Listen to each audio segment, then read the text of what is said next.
รับเอฟซีครับเข้ามาก่อ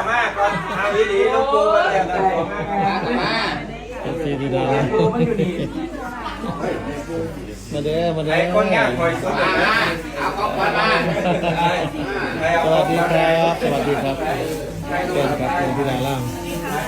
สวัสดีครับสวัสดีครับสวัสดีครับมาเลยลูกวันนี้เลยเข้ามาเลยลูกเข้ามาเลยนี่เข้ามาเลย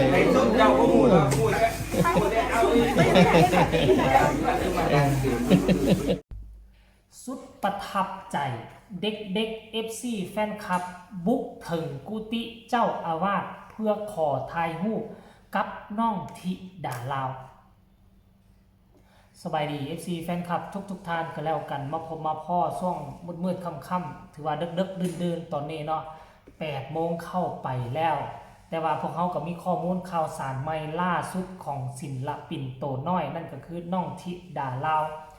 ลูกสาวชาวเมืองสวรรณเขตของพวกเขาที่ไปเติบใหญ่ไปมีกระแสไปมีชื่อเสียงโด่งดังอยู่ทางฝั่งไทยสารคามท่านผู้ชมมื้อนี้น้องก็มีงานเป็นมื้อที่2ซ้อนมื้อวานนี่ก็มีงานมื้อนี้ก็งานนี่แหละเป็นงานวัดถึงเจ้าอาวาสเนาะพระอาจารย์เพิ่นติดต่อมาหาทีมงานศรีวิไลมื้อนี้จะได้ขึ้นเวทีน่าจะมี3คนน้องธิดาลาวไอเคแล้วก็ทั้งเอ่ยปาถนาเนาะท่านผู้ชมตอนช่วงสายๆบ่ายๆนี่บ่ทันได้ไปฮอดวัดฮอดว่าทางข้าเจ้ากับพากันอยู่ทั้ง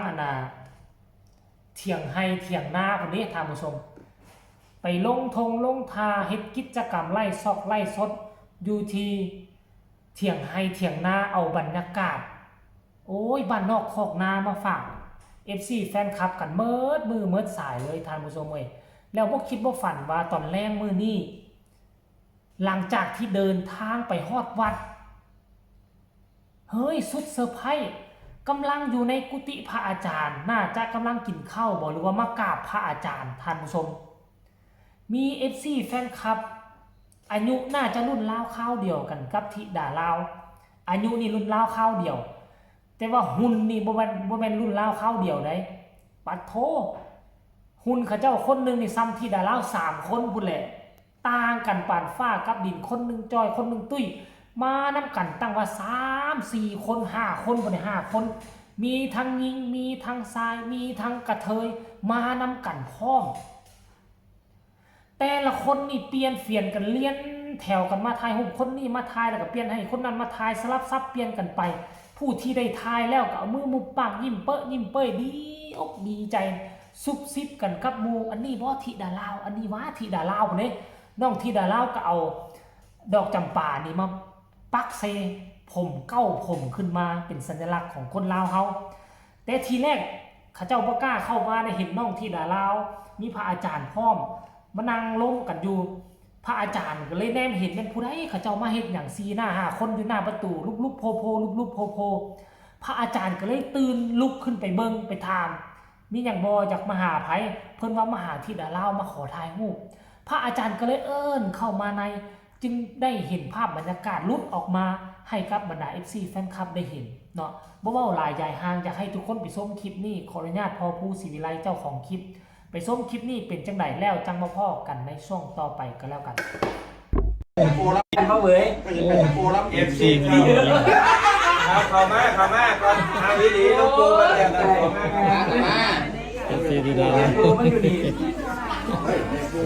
มาเด้อไอ้คนงานคอยสุดนะเอาเข้ามาสวัสดีครับเป็นครับเป็นพี่ดาล่างสวัสดีครับมาเลยลูกวันนี้เลยเข้ามาเลยลูกเข้ามาเลยนี่เข้ามาเลย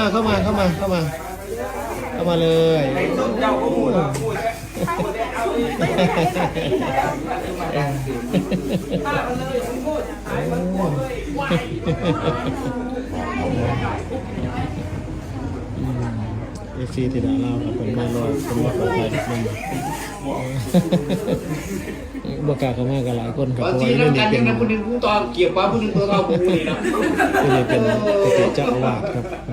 ก็เลยบกาเข้ามาเนาะ ครับขอบคุณน้องๆครับที่ เอายิ้ เข้าม มา เลย ต้อน ยิ้ รับ ม น้ เล อง ย ธิดารา ทำหน้าบูด ด้วยความอบอุ่นเลยนะครับขอบคุณมากมายครับมาเลยลูกมาเลยมาเลย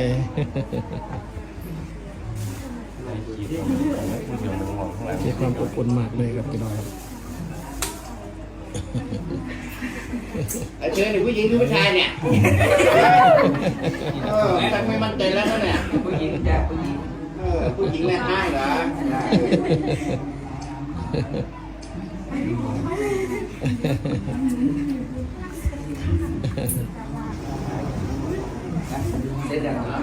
ตรงนี้เอามากินข้าว เอาทีนี้ถ่ายรวมลูกถ่ายรวมเดี๋ยวให้แม่ไปถ่ายให้เอาพวกหนูถ่ายรวมกันเลยเอาถ่ายรวมทุกคนลูกถ่ายรวมทุกคนนะถ่ายรวมทุกคนไป ไปคนไปทานทุกคนว่า ถ่ายตรงนั้นก็ได้ถ่ายตรงนั้นก็ได้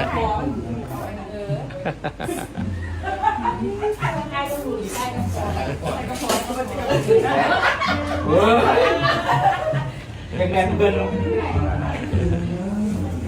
แต่คอยได้ดูไป นี่นะทานผู้ชมอันนี้คลิปนี่ถูกปล่อยมาเมื่อประมาณ18นาทีค่อยคิดว่านี่ตอนนี้น้องธิดาเล่าน่าจะเกี่ยมขึ้นเวทีไปเรียบร้อยแล้วแหละเพราะว่าเขาเจ้ามักถ่ายภาพบรรยากาศถ่ายไปก่อนแล้วจังเอามาลงตามหลัง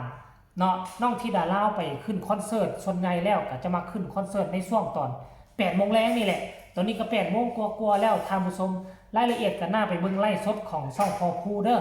ก่อนวางกี้นี่ก่อนค่อยจะเฮ็ดคลิปนี่ค่อยก็ไปเบิ่งทั้งช่อง YouTube แต่ก็บ่เห็นการเคลื่อนไหวบ่เห็นไล่สดเทื่อหรือว่าค่ำคืนนี้น้องขึ้นในช่วงเดึกหรือบ่ทานผู้ชมเนาะก็ให้ทุกคนติดตามข้อมูลข่าวสารเนาะทุกช่องก็แล้วกันที่เฮ็ดข้อมูลข่าวสารเกี่ยวกับน้องธิดาลาวบ่ว่าจะเป็นช่องรัฐช่องลักช่องพอผู้ไอเคแม่เจี๊ยบยายอรุณเนาะ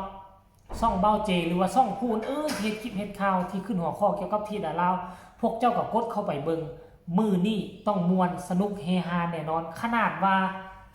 อยู่ในกุฏิพระอาจารย์ก็ยังมีคนขอเข้าไปถ่ายรูปถ่ายห้อยพวกเจ้าคิดเอาเบิ่งกันแล้วกันนะ FC แฟนคลับต้องมาหลายแน่นอนสมัยก่อนนี่ยุคก่อนๆน้องธิดาลาวเข้าวงการใหม่ๆนี่คนที่มาขอถ่ายรูปธิดาลาวมีแต่ผู้เฒ่าผู้แก่คนอายุ40 50 60 70ปีมาคราวนี้ FC ธิดาลาวเปลี่ยนไปเริ่มมีคนรุ่นราวคราวเดียวอายุซ้ำกันเป็นเด็กน้อยวัยรุ่นขึ้นใหม่ท่านผู้ชมเหตุการณ์มันจะเป็นแนวใดให้ทุกคนกดไลค์กดแชร์กดติดตามคลิปนี้เอาไว้เนาะใครมีคำตำหนิติชมคำคิดคำเห็นให้ส่งข่าวมาหาเจบ่เล่าโดยกงทางใต้คอมเมนต์สำหรับคลิปนี้น่าจะล่าทานผู้ชมไปก่อนเดี๋ยวขั้นท่ามีเหตุการณ์เด็ดๆคักๆก็จะเห็นอีกคลิปหนึ่งก่อนนอนกันแล้วกันลาทานผู้ชมไปก่อนสบายดี